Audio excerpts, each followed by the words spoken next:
Hey integrators!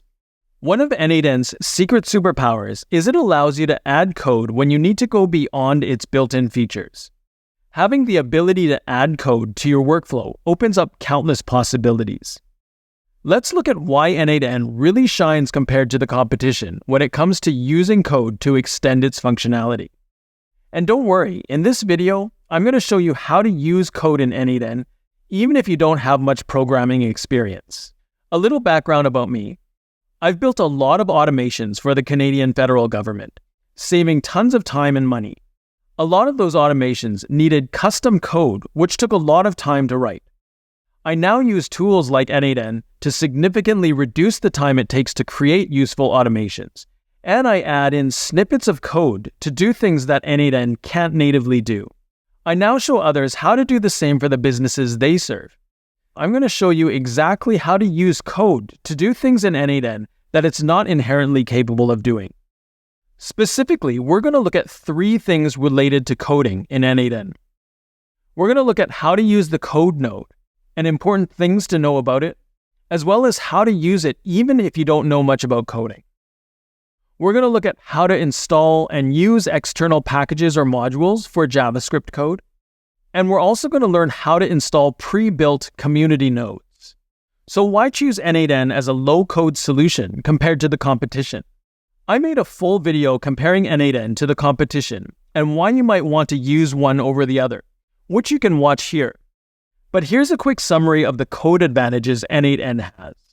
There's no need to use third-party services to run code. Competitors like make.com require you to use additional third-party services like Zero Code Kit or custom.js.space in order to run code, which means you're paying for an additional service and adding to the complexity of the automation workflow. There's no sandboxed resource limitations. Competitors like Zapier limit your code execution time and memory space because they don't want you running malformed or malicious code that could crash their server and affect other customers. Because you're self-hosting n8n on your own server of choice, you can run JavaScript or Python code without any resource restrictions. But with great power comes great responsibility, so don't crash your server. Well, if you do, it's up to you to get your server back up and running. And honestly, I've never seen a situation where some code has crashed an n8n server. With JavaScript in n8n, you can add any external library or package, which you can't do with the competition. I'm going to show you exactly how to install external NPM packages in a minute. With Python, while you can't add in external modules, you do have access to this fairly extensive list of libraries. So you can see here there are quite a few Python libraries that are available in n8n. The list is pretty extensive. Some noteworthy ones are like Beautiful Soup, Jinja2, Matplotlib, NumPy is here, Pillow for manipulating images, Pydantic, scikit-learn, SciPy, and the list goes on. Let's start with adding community nodes. Probably the fastest and easiest way to extend n8n's functionality is to use community nodes. These are custom-built nodes created by other users of n8n that gives it new functionality. Without these community-built nodes, you'd otherwise have to manually create a solution yourself, either using the code node or creating a custom node yourself. For example, say you want to get n8n to grab the transcript of any YouTube video. n8n doesn't natively do this, but there are openly available modules that allow you to easily do this. So you could add this module to your n8n instance, and then use a code node to use the module. But that requires a bit of work. The easier solution is to check to see if a community node already exists for this functionality. So here's how to install a community node. You want to go down on the left here to the settings, and at the bottom of the sidebar, you want to click on community nodes. Then press the install a community node button. And with the window that pops up, you have 2 options. You can either enter in the NPM package name for that community node, or you can browse the NPM registry for an n8n community node. So I'm going to click browse here. And the npmjs.com NPM registry pops up. And you can see at the top there's a search bar with this tag already entered into it, which is keywords n8n-community-node-package. So you want to leave this as is and type in the search term that you're looking for. So I'm going to type in YouTube transcript. And sure enough, there is a node called n8n nodes YouTube transcript. So I'm going to copy the name of this package, and I'll go back to n8n, and I'm going to paste that into the NPM package name field here.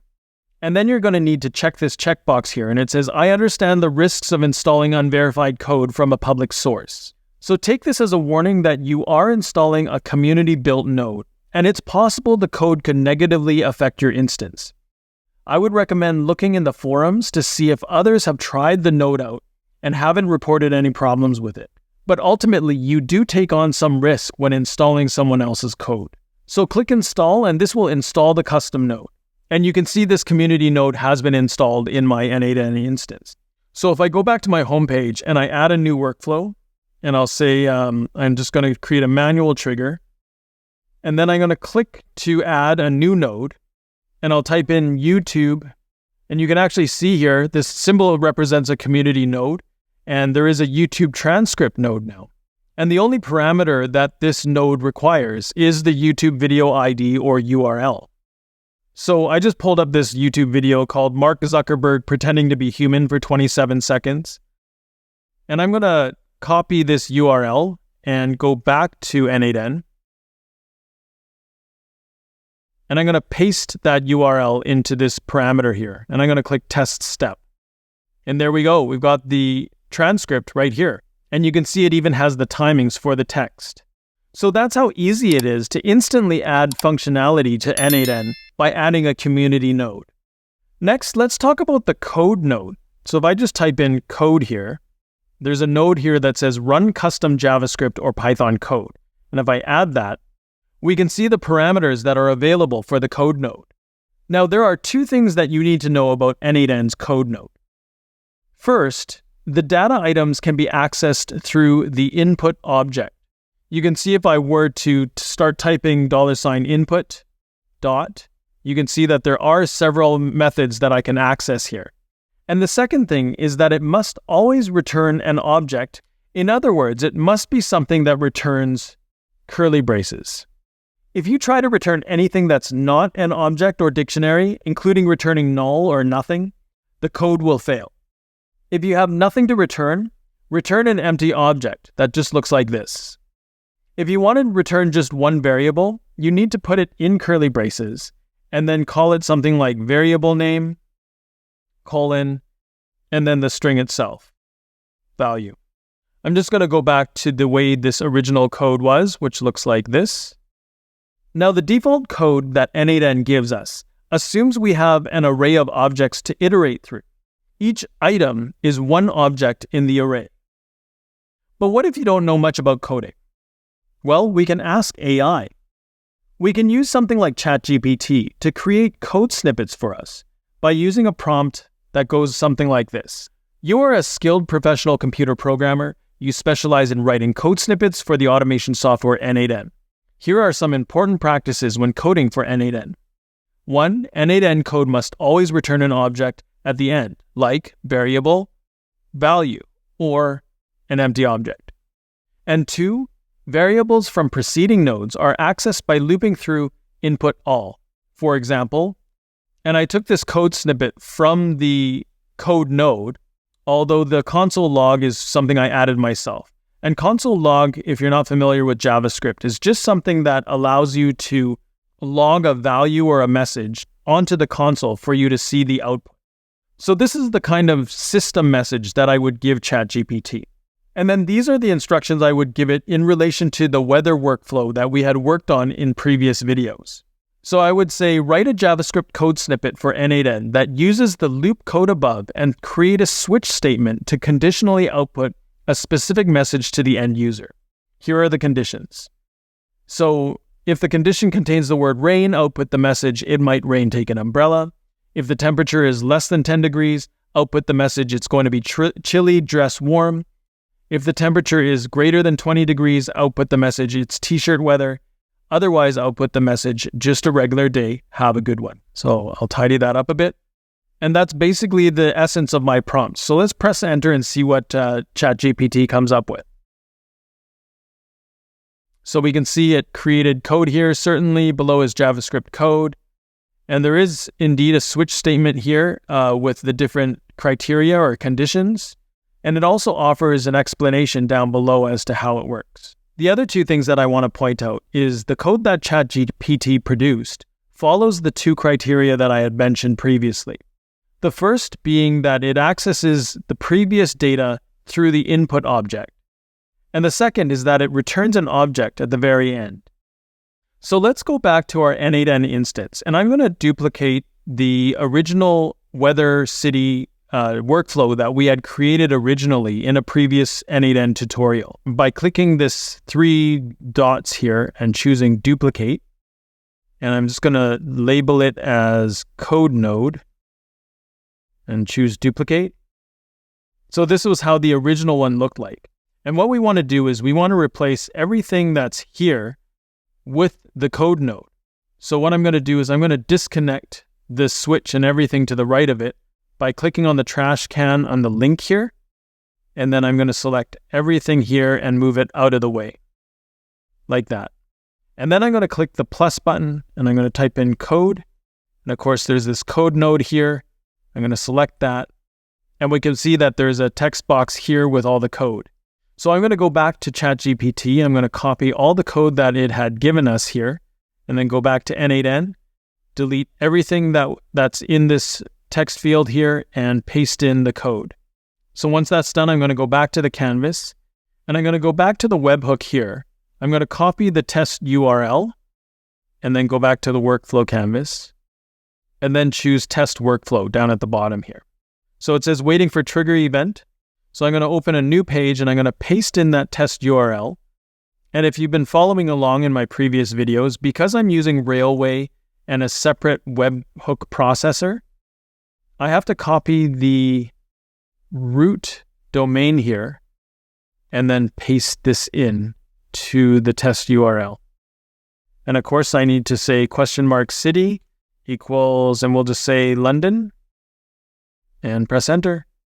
So this is still spinning here. It's just hanging. But if I go back to the n8n workflow, we can see that all the check marks are checked for each node. And if we go to the code node, we can see that it says it's going to be chilly, dress warm. And here it says the temperature for London is 8.96 degrees. There's no rain here. So it chose less than 10 degrees. It's going to be chilly, dress warm. So it looks like ChatGPT created a proper switch statement that is now working and displaying the proper message. Now, normally we would have 4 different responses here, which we'd have to add to the end of this code node in order for it to display on this page that we use for testing.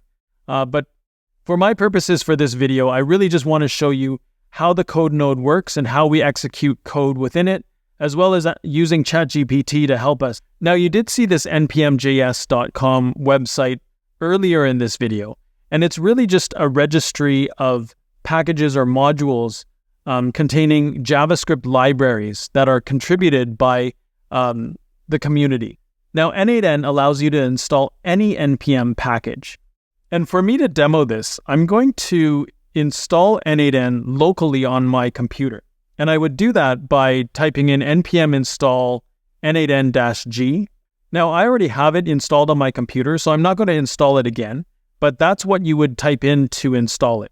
Once it's installed, all you would have to do is type in n8n, and you would run your own instance of n8n, as you can see here. I'm just going to exit out of this for now by pressing Control-C. Now, to install the NPM module, you would first need to find out where the default folder is for n8n. So I would actually type in which n8n, and I typed in n8n because that's the command we typed in to run the instance of n8n. So I want to find the path as to where that n8n is being run. I've said n8n a lot in this video. So we can see here the system's telling me that this is the path where the instance of n8n that we're running is located. Now, I'm on a Mac, and it may be different for you if you're on Windows. From the short research that I've done, the path for Windows should be something that looks like this. And I'll just paste this in here, It's in C drive users, your username, app data, local programs, n8n, resources, app, and then node modules. So you might want to look into that to see if that's accurate. Now I want to see where this n8n is actually located. So I'm going to ls-l n8n. And I can see that the path is actually in the previous folder or directory, lib, and then node modules n8n bin. So if I actually go cd:/lib/node modules/n8n, and let me just go there for now. Let me see what's here. So this looks like it's the actual path as to where the node modules is located for my instance of n8n. And if I type in pwd present working directory, this is the path that I'm looking for. So for this demo, I'm going to go back to this npm.js site, this registry, and I'm going to just install something simple, which will be get a joke. So there is this package called get a joke, and if I go into it, it's just a random joke generator. And to install it, we can see here I have to type in npm I get a joke. So I'm just going to copy that, go back to my terminal, and I'm going to paste that in this directory, node modules n8n directory, and I'm going to press enter. So this is just going to take a little bit to install. Okay, so it looks like it finished installing the get a joke package. So now the second thing that I need to do in order to get this to work for n8n is I need to type export and then node function allow external equals, and then you type in the package that you installed. So in my case, it's get joke, and I would press enter. And nothing's going to show from that, but it shows that I've exported that into n8n. So now I can start n8n, load up the instance, and I'll go back to the browser here. So let's create a new workflow, and I'm going to add the code node here. I'm going to delete the default code that it gives me, and I'm going to go back to the npm get a joke sample code here, and I'm just going to copy this and see what happens. Let's go back and paste that in, and I'm just going to choose test step. Now it does say there's a problem in the node code, and it says please return an array of objects, one for each item you would like to output. So I mentioned earlier that the code node always requires us to return an object at the very end.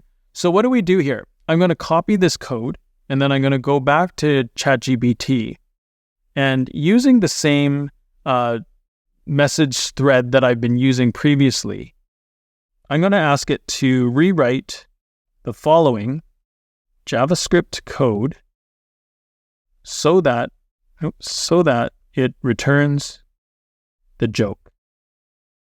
And then I'm going to paste in that code just like that. And let's see what it returns with. All right, so it's modified the code, and we can see that it's still importing the get a joke library, but at the very end, it is returning the joke, which is here. So let's copy this. I'm going to say copy code. I'm going to go back to the n8n instance. Let's delete what was here and paste in what ChatGPT gave us. And let's test this step. And there you go. Don't look at the eclipse through a colander. You'll strain your eyes. Haha. That's pretty lame. Let's try it again. Did you hear about the chameleon who couldn't change color? They had a reptile dysfunction. Groan. Groan. But at least we can see that this code is now working. And thanks to ChatGPT, it's rewritten the code so that it is returning the joke as an object. And n8n is happy with that. And the key here is that we installed an external package called getAjoke into n8n and are able to use it in the code node, which opens up a world of possibilities.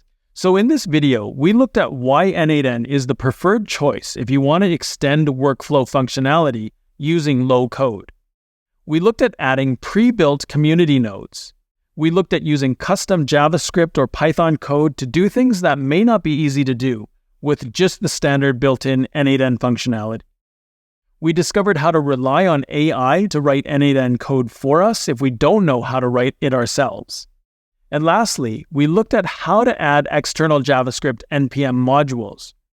So hopefully this video has given you a sense of just how powerful n8n with code can be. I've saved these n8n workflows and the AI prompts I used in this video, which you can access in my AI Integrators community. It's completely free to join, and check out the link in the description if you're interested. Please remember to like this video and check out my next video in this tutorial series, where we start looking at some of the powerful AI features that n8n has to offer. Thanks for watching, and I'll see you in the next one.